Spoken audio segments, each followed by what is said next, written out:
want to begin by talking about Demetrius. Now, of the three that are mentioned in 3 John, less is said about Demetrius than was said about the other two. There's more that was said about Gaius, and there was more that was said about Diotrephes than there is about Demetrius. That does not mean that Demetrius was less than Gaius. It simply means that Demetrius was serving in a different capacity, in a different way, perhaps than what Gaius was. And perhaps Gaius at this moment stood more in need of encouragement than what Demetrius did. But Demetrius was not to be overlooked, and John did not overlook him. And something I want you to think about in this book, and maybe it's just the way it happens to be, but it seems to me that it may have been planned this way, carried out this way by the Holy Spirit and by John. And that is that we have a negative example, but we have that negative example sandwiched between two good examples. Because we tend to sometimes exaggerate the negative and overlook the positive. That's just the way we are as human beings. And when there is someone like Diotrephes who is as outspoken as he is and who is as vocal as he is, it's easy to notice him and forget about others. And we do that sometimes in congregations. I know that I do it as a preacher, and perhaps you do it as a member as well. And we have to remind ourselves that there are good people and that we can help those good people. We can make changes in their lives and improve their lives, and they can do the same for us. And I think it's always wise whenever we can, when we have to deal with a problem like John had to deal with Diotrephes, that we try to preface that and we try to follow that up with something that's more positive in nature. We do have to deal with the negatives of life. We cannot bury our heads in the sand. We cannot ignore them and act as if they do not exist. But we can be careful how we package them and how we present them. We can sandwich them between two slices of bread and hopefully make them easier to swallow when we do that. I know when my children take medicine, it really doesn't matter what kind of medicine it is. It may be because they don't get soft drinks very much or they don't get other things all that much. But whenever they take medicine, they want something to cover up the taste of that medicine. And medicine doesn't taste well, and so they don't even want to begin to think about swallowing that medicine without having a cup of something beside it so that they can quickly put that in their mouth and wash it down. And we're a little bit like that too. And in church work, sometimes when we deal with negative things, we want a positive example right there to kind of remove that bad taste from our mouths and to be able to swallow that bad tasting medicine or pill, whatever it may be, that we're having to deal with. And so Demetrius serves as one of the two bookends here in doing that for us in this context. And it said of Demetrius in verse 12, Demetrius hath good report of all men and of the truth itself. Yea, and we also bear record, and you know that our record is true. Now here is a man who has a threefold recommendation. If you have ever sent in a resume or you've ever requested something, generally speaking, they will request a list of references. Individuals who are willing to speak on your behalf. Individuals who will attest to your character. Individuals who will go to bat for you and who will answer questions about you and will give an honest and objective opinion about you. You're free to select who you put on the sheet, and certainly you want to select individuals that you're convinced are going to give you a glowing report. And if you're smart, you'll contact them and let them know. Someone may be calling you, and someone may be asking you questions. You're even smart if before you put their name down to say, can I put you down for a reference? Would you be willing to do this for me? I would appreciate it if you can and would. Always wise to do that. But here is Demetrius, and Demetrius has a threefold recommendation. He has a report of all men. Those that know Demetrius, they speak well of him. He has the report of truth itself. You can take truth and lay it up beside his life, and truth will recommend him. And John says, if you need anything else, you've got my recommendation. I will speak for him. I will go to bat for him. And you know that my record is true. You know that I'm going to tell you the truth. I told you the truth about Gaius. I told you the truth about Diotrephes, and I'll tell you the truth about Demetrius. I'm going to tell you the kind of men that they are. I'm going to be honest and plain about you. We need to be that way about people. You know, I have known of situations, and you perhaps have known of situations too, where there was, for example, a preacher who simply wasn't doing his job. He wasn't as active as should have been. Perhaps he didn't study as much as he should have, or perhaps he was involved in other things that he should not have been involved in. And there are times when brethren will call and they will ask, well, what about him? What kind of a worker is he? How conscientious is he? How good of a preacher is he? How much does he visit? They'll ask various questions. And obviously we don't want to be like the Judaizers, and we don't want to follow somebody around and do our best to keep them from ever getting a job again. But we do need to be honest, and we do need to be straightforward, be as kind as we possibly can, be as merciful as we possibly can, and always hold out hope that someone can change. We need to be honest about that. I know many who have been disappointed down through the years because someone wasn't honest with them. I've taken jobs before where I didn't feel like people were honest with me in describing those jobs. And I've even had them at some point in the future say, well, I wanted to tell you that, or I wanted to talk to you about that, but I didn't want to prejudice you. I didn't want to do anything that might turn you off of the work. And so I just didn't say, I hoped it would be different for you. When perhaps I would have made the same decision, but I would have at least had that caution going into it. And perhaps congregations, and sometimes it is the case of congregations, because I know of various situations where congregations asked for a report, they were given a straightforward and honest report, and they hired him anyway, and went right on through with it. And so there are those that will do that, and there will be those that don't really want to know, and who will be resistant to knowing even about someone. But sometimes we can say things in such a way that we lead people to a conclusion that isn't necessarily true. For example, if a person is not a hard worker, we might very well say, well, if you can get him to work for you, you sure will be blessed. Well, it is true that if they can get him to work, they would be blessed. But if our experience has been that you're not going to get him to work, then we shouldn't present things in that way. We ought to be straightforward and we ought to be honest. We're not doing him a service and we're not doing them a service if we are not. He needs to change, perhaps, and they need to make the best decision that they possibly can. We all have strengths and we all have weaknesses, and I'm thankful that I can't know what all of mine are. I'm thankful that when I've left congregations, I've left them and folks have not shared with me what my weaknesses were. I know some of them because I know that about myself, but there are others that I don't know. And to be honest with you, it's not flattering to know them. And so we're kind of resistant that way. But Demetrius had a good report, and he had a good report of all men. Do you know how hard that is? Do you know how hard it is to have a good report of all men? Now, some of you work with the public, and some of you deal with people as a part of your living. And there are certain personality types that just clash. They just do. And there are certain people who are just hard to get along with. Romans chapter 12 says, as much as lieth within you, live peaceably with all men. But even the Bible holds out the fact that as much as it is possible, because with some folks it just isn't possible.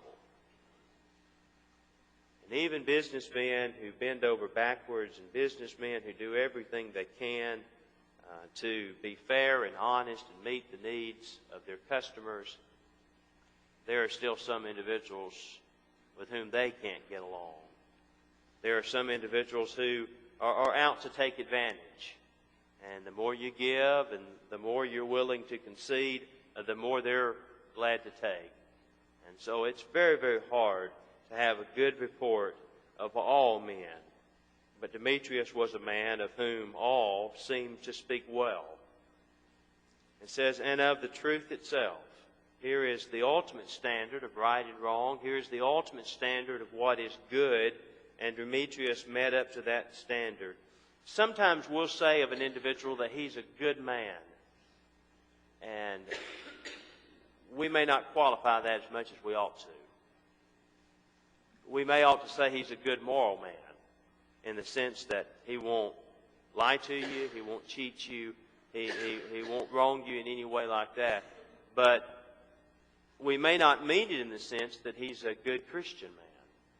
We may mean he's a good man in the sense that he's a moral man, but he may not be a Christian. And so certainly there is a disparity between a man who is merely a good man and a man who is a Christian. The man who is a Christian has reached a level of maturity of goodness that this other man has not reached and cannot reach until he submits to the law of Christ. He is deficient in some areas in his life until he makes that final submission to Jesus Christ and serves Him. And so he's good in a moral sense perhaps, but he is not good in the ultimate sense. He's not good in the sense that the Scriptures here are speaking of Demetrius as being good and as meeting this highest standard of all, the standard of Jesus Christ. And then here is John's record of him. And John's record, of course, is high recommendation. There have been times when I have applied for jobs, and it was a privilege to be able to put down certain individuals as a reference. Whether it was Curtis Cates, or whether it was Keith Mosier, or whether it was someone that had taught me, or that I have a great deal of respect for, and that I know that others have a great deal of respect for, to be able to put that person down and for that person to say, I'll speak in recommendation of this person, is quite an honor. And if you have been able to get to that point, and people that are in your profession and people that know you are willing to do that for you, then you are truly blessed, and you ought to count that a blessing. And Demetrius had that. Now, when we take a look at those in the Bible who had a good report, I want you to consider several with me. Go to Acts chapter 10 and verse 22. Acts chapter 10 and verse 22, and we see a man who had a good report.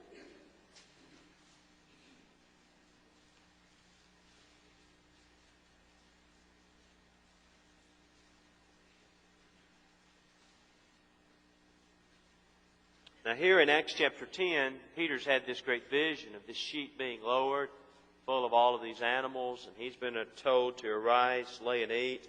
And he's resistant to do that, explaining that nothing unclean has ever come to his lips. But this vision was designed to teach him something about the Gentiles and the opportunity for them now to be saved, and he was going to be a key player in that process coming about. And so in verse 20, arise therefore and get thee down and go with them, doubting nothing, for I have sent them. Then Peter went down to the men which were sent unto him from Cornelius, and said, Behold, I am he whom ye seek. What is the cause whereof you are come? And they said, Cornelius, the centurion, a just man, and one that feareth God, and of good report among all the nation of the Jews, was warned from God by an holy angel to send for thee into his house, and to hear words of thee. Now at this point, Cornelius is not yet a Christian. He has not yet obeyed the gospel of Jesus Christ, but he has been living according to the law that he's been given. He is a man who fears God. He is a man who is just and tries to do the right thing. And notice that he has a good report among all the nation of the Jews. Now, how did the Jews generally feel about the Gentiles? They didn't hold them in very high esteem. They counted them as second-class citizens, if you will. And if there had been fault to find, you can be sure that they would have found it with Cornelius. But Cornelius even had a good report among them. He had a good report among those who tended not to like people like him. Not only was he a Gentile, but he was a Gentile serving in the Gentile army. He was a man who had risen in rank, and no doubt they resented those who were a part of the Roman army, and those certainly who commanded the Roman army. They were not individuals that they would have highly prized. But here was a man who had a good report. Those who had had dealings with Cornelius found that he was just. He was fair. He didn't always do what they wanted him to do, but they found him to be just. He had a good report among them. And that's high praise of someone like Cornelius. Here is a good man who has a good report of those that know him. Acts chapter 16 and verse 2. If you turn over there, you'll find another man who had a good report. Beginning in verse 1, we read, Then came he to Derbe and Lystra, and behold, a certain disciple was there, named Timotheus, the son of a certain woman, which was a Jewish, and believed, but his father was a Greek, which was well reported of by the brethren that were at Lystra and Iconium. Here is a young man whose mother was a Jew, but his father was a Greek. We assume from this that his mother, we know she was a Christian, but we assume from this that his father was not. Now, there was much about Timothy's background that might have caused individuals to be standoffish to Timothy and to have been reluctant to recommend him. His mother's a great woman. Well, what about his dad? His dad's a Greek. He may be a good man in many senses, but he isn't a Christian.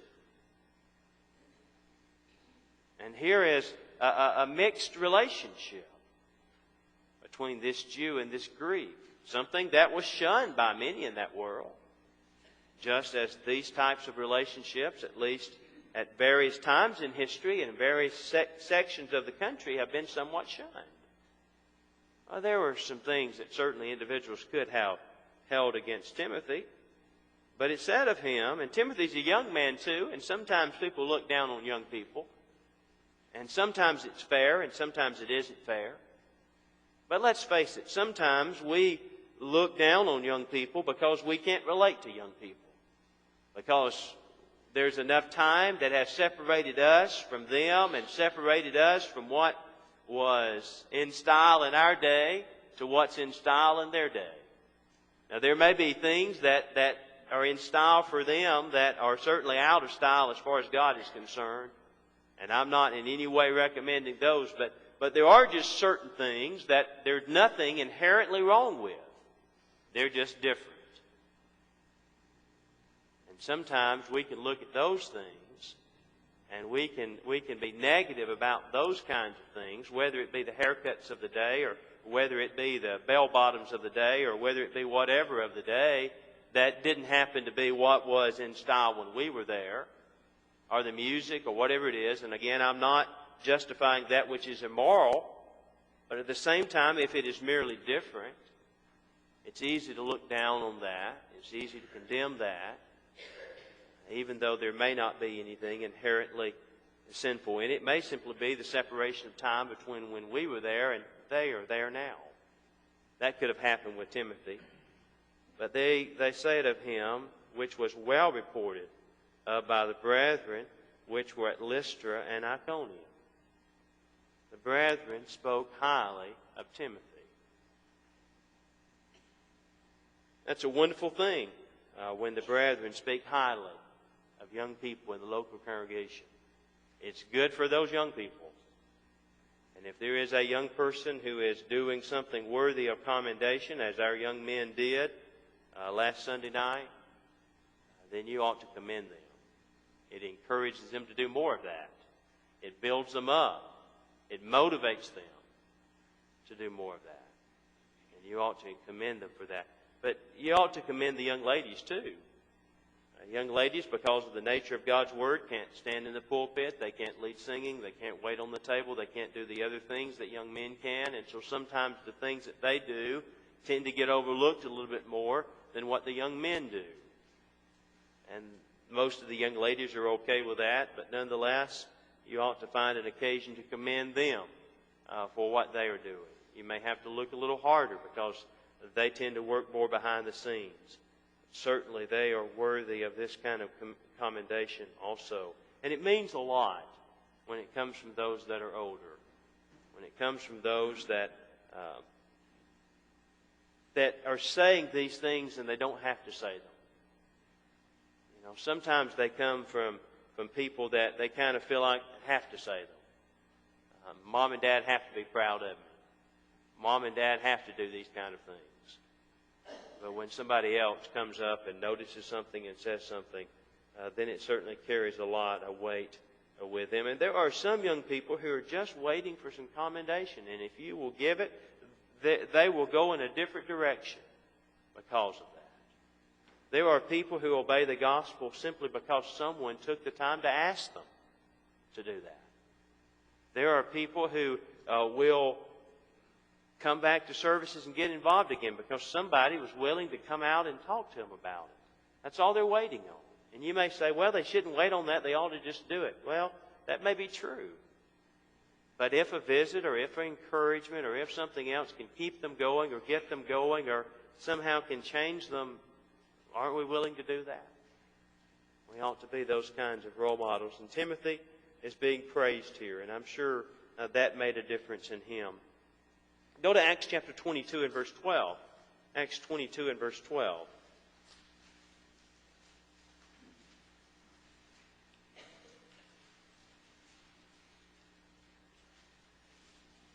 Here is Ananias. And it says in verse 12, and one Ananias, a devout man according to the law, having a good report of all the Jews which dwelt there, came unto me and stood and said unto me, Brother Saul, receive thy sight. In the same hour I looked up upon him. Now I want you to consider some things about Ananias. Now Ananias is given a job that most of us would not have wanted. Ananias is told to go and to meet with Saul. Now Saul has been responsible for the death of a number of Christians. And I don't know how he went about capturing all of those Christians, but no doubt there were times at least where he appeared to be something that he was not. And through that means, he was able to get close enough to Christians to be able to identify them and to be able to have them arrested and have them persecuted. Ananias, of course, and other Christians have to be on guard against that type of a thing. Here is Ananias, and he's being sent to Saul. A very, very difficult job. Notice he's a devout man according to the law, having a good report of all of the Jews. Now, there are a number of reasons why that's important. Number one, Ananias has respect of those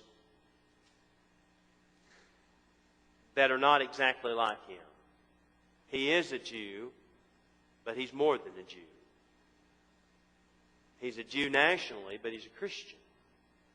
That's something that would have divided him from many Jews. Not all Jews were Christians. He was a Jew who had obeyed the gospel of Jesus Christ, and yet Jews, he still had these friends who thought highly of him and who held him in good report. Do you remember with Mary, Martha, and Lazarus? Remember when Lazarus died? That John chapter 11 tells us that many of the Jews came and comforted them. Here were those who were followers of Jesus Christ, and evidently at least some of those that came to comfort them weren't followers of Jesus. At least not at that point, because we're told later in the context that many of them believed, and so up to that point they were not believers. And yet in spite of that, they came to comfort Mary and Martha. Now why did they do that? Unless they had a great deal of appreciation and respect for these two women. These two women had a good report among them. And so it was with Ananias. Ananias had a good report. Now that's going to be important, and it's going to be important for this reason also, and that is the conversion of Saul is going to be a key conversion. It's going to be a conversion that stands out among conversions because of who he was and because of what he had been and because of all that he had done. Saul wasn't just the average person being converted. No, his soul wasn't worth more than anybody else's soul. But Saul had been an instrument that had been used in persecuting Christians. And so his conversion is going to draw a lot of attention, because now he's gone from being a persecutor of Christians to being a preacher of the gospel. His conversion is going to stand out. And so the person who is instrumental and involved in his conversion needs to also be a man of high character, good report, someone who is above board in all that he does. There's no reason to cast any reflection on Saul and Saul's conversion on the basis of Ananias. I often tell people, and I think rightfully so, that it doesn't matter who baptizes you. Sometimes people worry about that. Sometimes people worry about, this person baptized me, and then later they find out that this person was maybe not all they should have been. And they'll worry about, well, he baptized me, and does my baptism count? And does God hold that against me? Well, obviously, we don't have the ability to look into people's hearts. And we can't always know what is in a person's heart, but God can know what's in your heart. And God can know what you're doing and why you're doing it. And God's not going to keep you from going to heaven because the person that baptized you happened to be a hypocrite. Now, if you're a hypocrite, that'll keep you from going to heaven. If you're not sincere and you're not committed and you don't mean what you're saying and you're not doing it for the right reasons, He'll keep you from going to heaven. God's not going to punish you because of that. You have to be doing the right thing. There are situations, in fact, we're going to talk about it, Lord willing, in the morning lesson when we talk about Moses. You remember that Moses struck the rock when he was supposed to speak to it. But God still gave water from that rock, even though Moses didn't do the right thing. The people didn't get punished for Moses' disobedience. They still got water, in spite of what Moses got punished for it. Moses got barred from leading them into the promised land because he did that. But they still got water. Now, I'm not saying they were perfectly innocent in that. They were murmurers and complainers, and they're going to suffer their own penalty for the things that they do. But my point is that Moses was the one that disobeyed on that occasion. But the people did not lose their blessing. They did not lose the water as a result of that. And maybe that's a parallel situation, at least, to what we're talking about in regards to this matter of baptism. Hebrews chapter 11 and verse 2 gives us another example of those who had a good report. Here are the patriarchs. They're referred to as elders here. It says, for by it the elders obtained a good report. Now, these are not elders in the sense of church elders.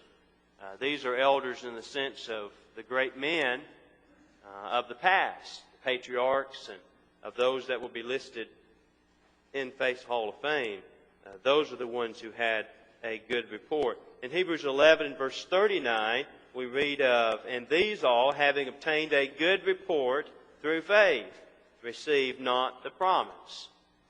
They received a good report. The ones we've just talked about, they received that good report because of the faith that they possessed. Now, some did not receive a good report. Diotrephes, of course, is one that did not receive a good report. You know, if there is not some distinguishment that is made, then praise really doesn't mean anything. If you're in a class and everyone gets an A, then that lessens the value of an A, doesn't it? If everybody gets the same grade and doesn't seem to make a difference between one and the next, doesn't seem to make a difference if you wrote 3 pages or 30 pages, then you begin to say, well, you know, the standards aren't real high. But when there's distinguishment that is made between individuals, then it begins to call attention to those who work harder and those who go beyond. And I'm not ignoring differences of abilities. I'm simply saying that distinguishment is good because it helps to value things and put the proper value upon them. 1 Samuel 2 and verse 24 talks about Eli's sons.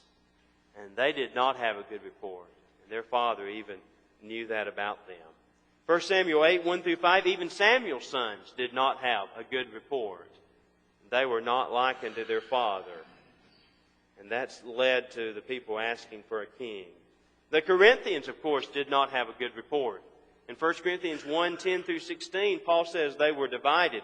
He'll bring that up again in 1 Corinthians 11 and verse 18. He'll talk about the fornication that's among them. Fornication not even named among the Gentiles. 1 Corinthians 5 and verse 1. And so they did not have a good report. Now here's a church, but it didn't have a good report. Not only can individuals not have a good report, congregations cannot have a good report. There are congregations that have a bad report because they're made up of individuals who are not living as they ought to live or holding the doctrine they ought to be holding. We know that there are those who must have a good report in order to be able to carry out the work that God has given them to do. Elders fall in that category in 1 Timothy 3 and verse 2 and 1 Timothy 3 and verse 7. In order to be effective as elders, they have to have a good report.